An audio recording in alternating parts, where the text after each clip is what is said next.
हालत कबूलियत एक ऐसी कैफियत होती है। पूरे साल के अंदर ऐसे आयाम आने जा रहे हैं जो समझ लें कि मौजज़ाती आयाम, जो 7 करोड़ नहीं, समझ लें कि 9 करोड़ रुपए का एक एक दाना होगा। आपका कोई ऐसा काम जो आपके लिए बहुत बड़ा है और वो नहीं हो पा रहा। अस्सलाम वालेकुम नाजरीन, आज की वीडियो का आगाज़ करने से पहले मैं एक छोटी सी बात करना चाहूँगा कि हर इंसान की ख्वाहिश होती है कि वो जो कहे, वो जो अल्लाह ताला की ज़ात से मांगे, जो तलब करे वो उसको मिल जाए। ये एक इंसानी फितरत है, लेकिन ऐसा होता नहीं है।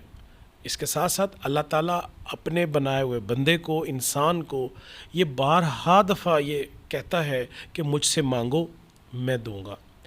फ़र्क रह जाता है उससे मांगने का तरीका क्या है, उसका सलीका क्या है, उसका प्रोटोकॉल क्या है। यही जानेंगे आज सैयद मोहम्मद अली ज़ंजानी साहब से कि ऐसा हम क्या अमल करें कि हम अल्लाह के हुजूर कबूलियत की कैफियत में आ जाएं। ज़ंजानी साहब, बहुत शुक्रिया बुखारी साहब आपका। हालत कबूलियत जी एक ऐसी कैफियत होती है इंसान की कि जब उसका ताल्लुक़ अपने रब के साथ, अपने परवरदिगार के साथ मेराज पे चला जाता है कि वो जो भी कदम उठाए या जो भी दुआ मांगे या जिस भी मकसद के लिए अपने रब के हजूर गिड़गड़ाए, इल्तिजा करे और वो हालत कबूलियत में हो और उसका काम हो जाए। पूरे साल के अंदर ऐसे आयाम आने जा रहे हैं जो समझ लें कि मौजज़ाती आयाम हैं। ऐसे आयाम हैं कि जो साल में एक ही दफ़ा आते हैं और ये हैं साल के 10 दिन।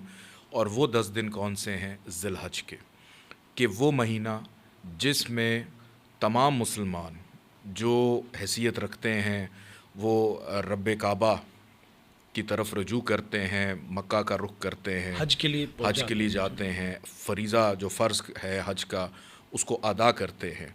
और वो लोग जो नहीं जा पाते, परवरदिगार उनके लिए भी आसानियाँ पैदा करे कि वो भी जाए।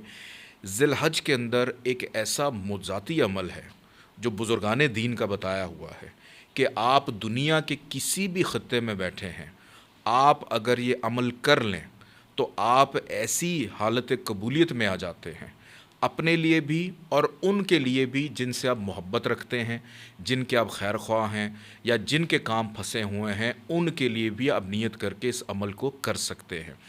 कि हज के अंदर आप नियत करते हैं और एक चीज़ पे बड़ा ज़ोर वहाँ पे दिया जाता है मुख्तलिफ़ उलमाए दीन के, जब आप हज करें आप नियत करते हैं, नमाज आप फ़र्ज़ वहाँ पे अदा करते हैं, एहराम की हालत में होते हैं, लेकिन तीसरा कलमा बहुत ज़्यादा पढ़ा जाता है कि इवन आप जब हरम में भी बैठे हों तो क्लॉक टावर के ऊपर तीसरा कलमा बाकायदा बार बार डिस्प्ले हो रहा होता है कि लोग जिनको नहीं पढ़ना आता वो देख के पढ़ लें और इसको याद कर लें कि तीसरे कलमे की इतनी आफादियत है कि वो आपको हालत कबूलियत में रखती है। अब आपने करना क्या है?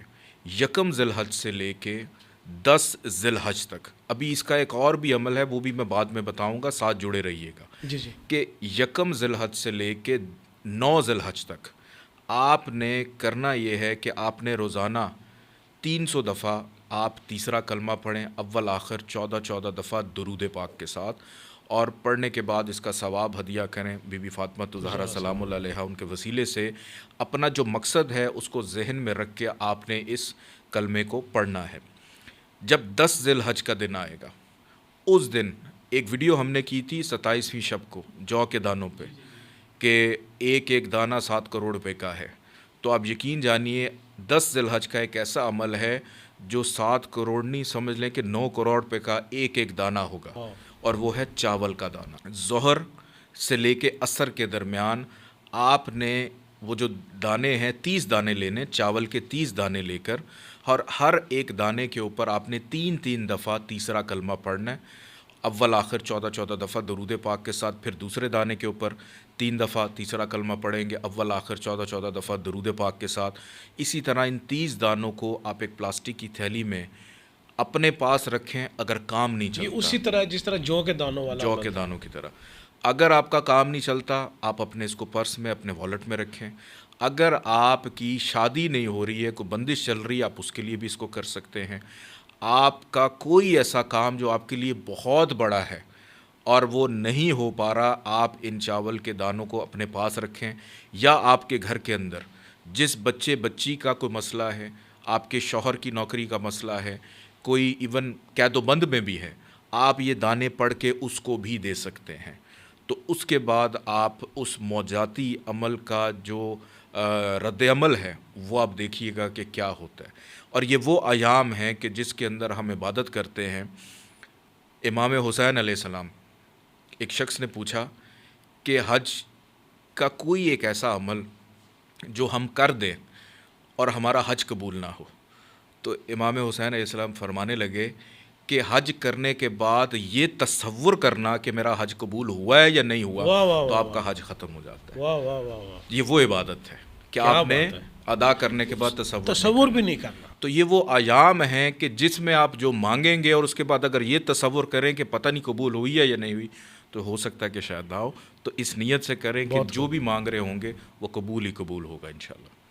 ناظرین, اس سے بڑے قبولیت کے دن پورا سال میرے شمار میں تو نہیں آنے والے, اور ہم خوش قسمت ہیں کہ اللہ پاک نے اگر ہمیں مہلت دی, ہم ان ایام میں اللہ پاک کی خیر و برکت کے ساتھ اگر زندہ و موجود اور صحت کے ساتھ ہوئے تو ہمیں یہ موقع ہاتھ سے نہیں جانے دینا چاہیے.